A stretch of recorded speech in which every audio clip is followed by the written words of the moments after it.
Here's a sentence to sit with. We grow enough food to feed 10 billion people. There are 8 billion of us, and more than 700 million still go hungry. Sit with that gap. It isn't an accident of scarcity. Nobody ran out of food. The problem was never production. It's design. I'm Dee. Let's talk about food. In the 20th century, industrial agriculture rewrote how the planet eats. Monocultures, synthetic inputs, machines, supply chains wrapped around the world. Yield per hectare went vertical, and the bill came due. A third of the world's soils are now degraded. A third of the food we grow is thrown away. And 4 companies, Bayer Monsanto, Corteva, ChemChina Syngenta, and BASF, control most of the seed and pesticide the planet runs on. That's not the model failing, that's the model working as designed. It concentrates land, it pushes out small farmers, it hooks producers on inputs they can't afford, and it flies fresh food thousands of kilometers while the farm down the road goes under. So let's be precise. We don't have a hunger problem. We have a distribution problem, a power problem, and a design problem. The degrowth alternative already exists. It's called agroecology. The simplest definition? Farming that mimics ecosystems instead of factories. In practice, polyculture, not monoculture. Soil you build instead of soil you burn through. Seeds adapted to the place they're grown. Animals back in the loop. Few or no synthetic inputs. And knowledge that lives in the hands of farmers, not licensed back to them by a corporation.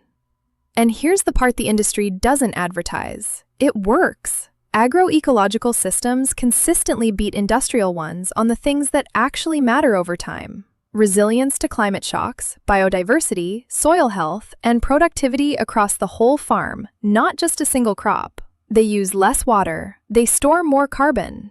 But agroecology is the how. Food sovereignty is the who. Food security only asks, is there enough food? Food sovereignty asks the sharper question, who gets to decide? It's the right of people to define their own food and farming systems, instead of having them defined by 4 boardrooms and a commodity market. The term comes from La Vía Campesina, a global peasant movement of more than 200 million farmers across 80 countries. One of the largest social movements you've never heard of. And it's not theory, it's on the ground right now. When the Soviet Union collapsed in the 1990s, Cuba lost its chemical inputs overnight and rebuilt itself into a world reference for urban organic farming. Sikkim, in northern India, became the world's first fully organic state. Senegal built one of Africa's strongest seed sovereignty movements, recovering indigenous varieties the seed giants tried to erase. France wrote agroecology into national policy. So notice what degrowth is actually pointing at, not a smaller food system, a denser one. More farmers, more biodiversity, more variety on the plate, more local economies keeping their own value, less corporate concentration, less chemistry, less waste. Vandana Shiva, the physicist who's been fighting this fight for 40 years, draws the line clean. One seed at a time, one farm at a time, one meal at a time. We must break out of corporate food dictatorship and create a vibrant and robust food democracy. So here's your one exercise. Your next meal? Trace it. Who grew it? Where? Under what conditions? Who actually made the money? Most of us can't answer, and that blank isn't your fault. The opacity is the design. A system this concentrated stays powerful by staying invisible. So if you can't trace your meal, that's not a dead end, that's information. It tells you exactly which part of the food system needs to come back into the light. And once you've seen it, you start wanting to take a piece of it back.